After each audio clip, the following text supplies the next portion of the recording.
Her der har vi en figur, hvor vi kan se, at sanserne, de registrerer noget, der sker udefra, og så sender de så et signal til hjernen og rygmarven, som så sender et signal videre til musklerne og organerne, som så reagerer på det signal, som startede fra sanseorganerne. Og her der kan vi se, at centralnervesystemet det sender signaler til det autonome nervesystem, som er det, som vi ikke selv kan styre. Og så til det motoriske nervesystem, som er skelettet, altså muskler, og så også det sensoriske nervesystem, som er sanserne.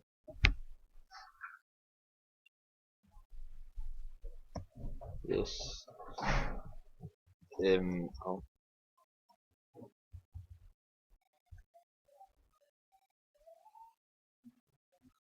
hvad hedder det her, der kan vi se på det motoriske område i hjernebarken, som sender nogle impulser til de motoriske nerveceller, som så aktiverer den firehovedede knæstrækker, som der står på figuren. Og så så antagonisten, som så er hasemusklerne,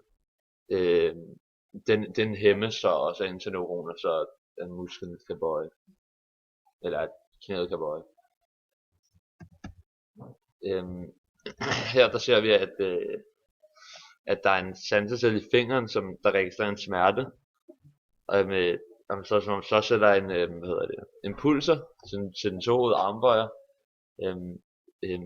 altså til den tohovedede armbøjers motoriske nerveceller i rygmarven, så det bliver ikke sendt hele vejen op til hjernen, fordi det skal hurtigt reagere, så det bliver kun sendt til rygmarven.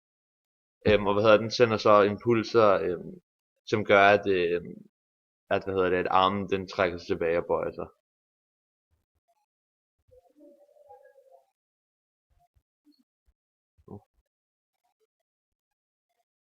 Er det ikke bare? Ja, det er det samme, gør det ikke? Ja, det er den myotatiske refleks, som er med til at gøre, eller det er det man kalder den, at man laver en refleks, og det er den motoriske nervecelle, som får muskelfibrene til at trække det sammen.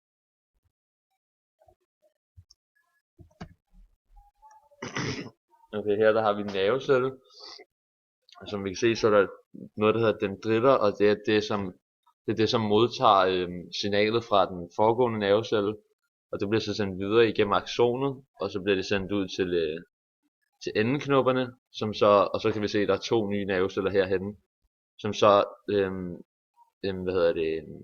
så bliver de så sendt videre fra den her nervecelle ind til nogle nye nerveceller ved hjælp af endeknopperne.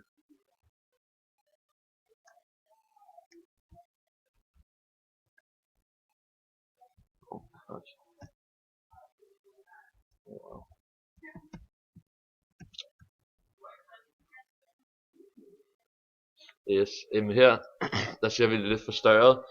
Vi kan se to nerveceller, og vi kan se, at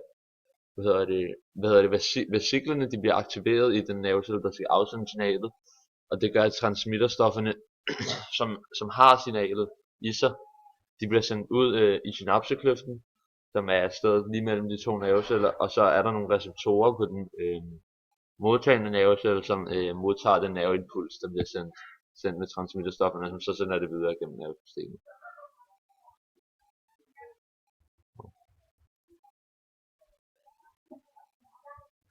Yes, og her der har vi,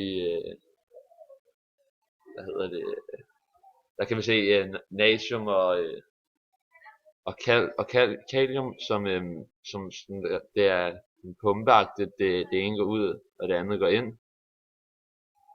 Og så vi kan se, at der skal bruges ATP til det, vi bruger en del energi på det her.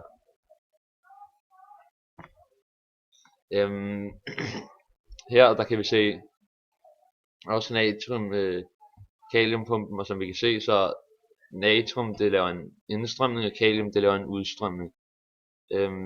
Og det er med til at sende nerveimpulsen videre. Yes. Ja, man kan se, som der står, at der sker en depolarisering og en repolarisering, og så kan man se nogle værdier, hvad tærskelværdien af villemembranpotentialet er. Det kan man se på kurven her.